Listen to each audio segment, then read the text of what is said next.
Scott, est-ce que vous pouvez nous dire quel est le rôle de grands groupes en matière de sécurité au niveau national ou international? Quel est votre rôle à jouer au niveau de la gouvernance mondiale? Mais j'aurais peut-être dû mentionner que Scott était également longtemps au ministère de la Justice sur la criminalité cybernétique. Pouvez-vous nous dire quelque chose entre le cybercrime et le cyberterrorisme, que ce soit au niveau des gouvernements nationaux, des grands groupes nationaux, internationaux, et de pouvoir identifier les intervenants? Je peux vous dire que l'Internet, d'un point de vue du gouvernement, pose un grand nombre de défis, notamment en matière de stratégie. La raison en est, normalement, le gouvernement, lorsqu'il prend des décisions, il contrôle beaucoup mieux les avoirs. Il y a une comparaison assez intéressante en la matière si vous pensez un peu à la guerre froide et les armes nucléaires. Le gouvernement a conçu, maintenu et toujours eu le doigt sur la gâchette, pour ainsi dire. Donc, ils avaient la responsabilité de la sécurité nationale et également le contrôle des armes en question. Avec Internet, c'est conçu, déployé par le secteur privé.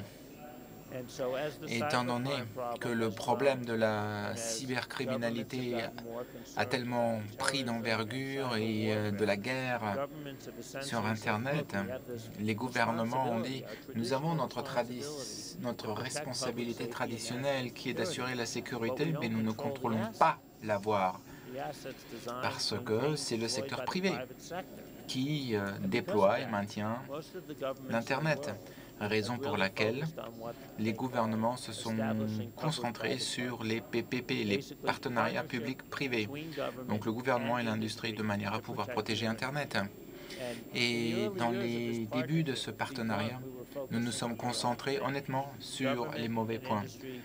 On s'est concentré sur un échange d'informations. On a pensé que l'industrie connaît bien la vulnérabilité sur les systèmes, le gouvernement connaît bien les adversaires et que si on les met ces informations en commun, alors les choses s'amélioreront. Et ça n'a pas fonctionné parce que l'information n'a pas circulé. Les gouvernements ne font pas circuler l'information pour une question de protection des sources, et en plus c'est trop sensible, classifié. Et puis l'industrie ne parle pas de la vulnérabilité des propres produits, parce que cela n'augmente pas la confiance au niveau du marché et ni n'augmente votre réputation.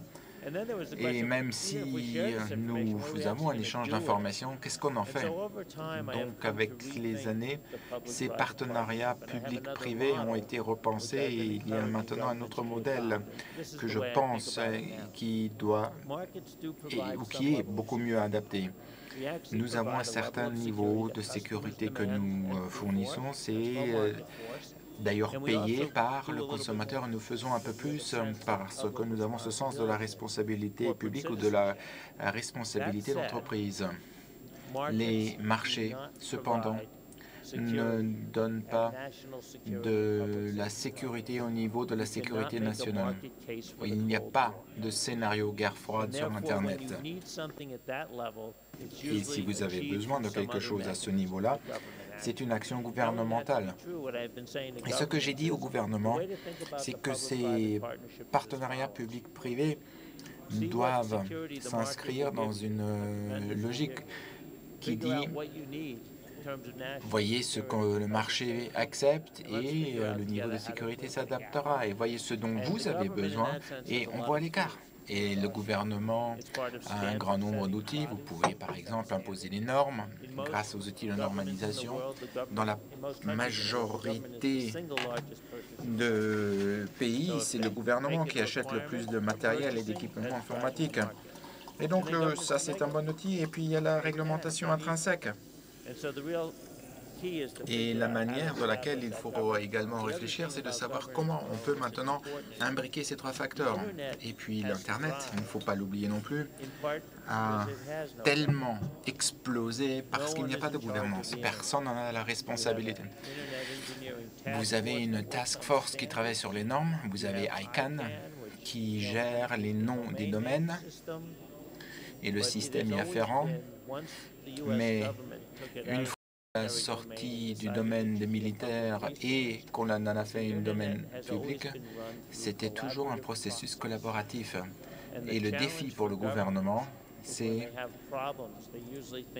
quand il y a un défi, c'est une structure de commande et de contrôle qui n'existe pas sur Internet. Par rapport au gouvernement européen, par rapport avec ce que vous venez de dire, je crois que les gouvernements européens se sont améliorés. Ils ont maintenant des stratégies de cybersécurité, travaillent sur des stratégies nationales. Ceci étant dit, ils se voient confrontés à un grand nombre de défis. Tout d'abord, il est vraiment difficile d'attribuer quelque chose sur Internet. C'est très important. Par exemple, les États-Unis, parce que j'ai été justement au ministère de la Justice, et la majorité des gouvernements travaillent de la même manière.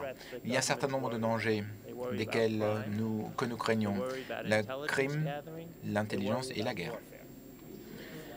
Et il y a des agences gouvernementales différentes.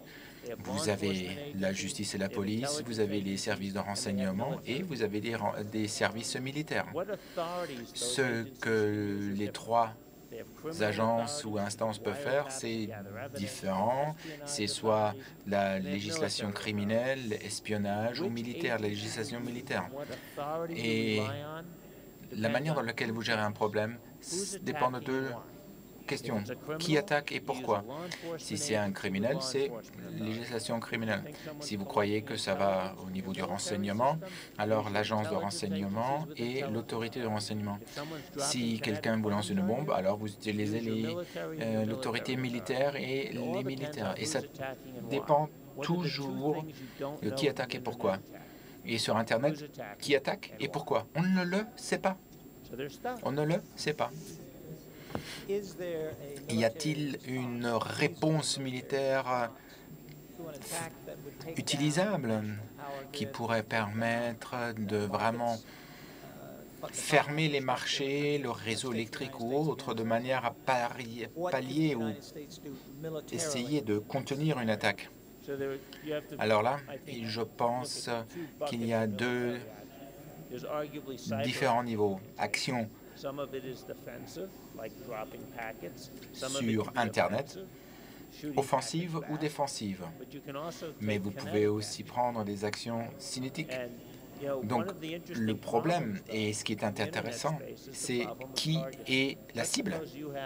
Si, par exemple, vous avez une usine nucléaire ou alors un réacteur nucléaire, et vous avez toujours ces fameux paquets qui vous inondent, et après vous dites, bon, on va faire un denial of service de retour. Eh bien, ces fameux bootnets, c'est des milliers d'ordinateurs qui sont mis en réseau et ils les font tirer sur cette cible. Et si vous tirez de retour, vous allez détruire un grand nombre d'utilisateurs, mais pas la personne qui est derrière, qui va reconstituer un autre réseau de bootnet et recommencer. Donc, ne sachant pas contre qui tirer, il est difficile de tirer. De plus, on parle de plus en plus d'une guerre sur Internet. Mais il s'agit en fait de remettre en question cette notion en tant que telle. Pourquoi?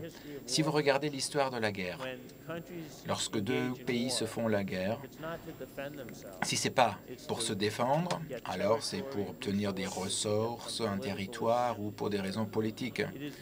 Mais il est très peu probable qu'en envoyant quelques paquets à travers Internet, vous allez pouvoir obtenir des ressources minières, énergétiques ou autres Donc il y a de plus en plus de personnes qui pensent que les attaques Internet se feront en liaison avec des activités réelles et non pas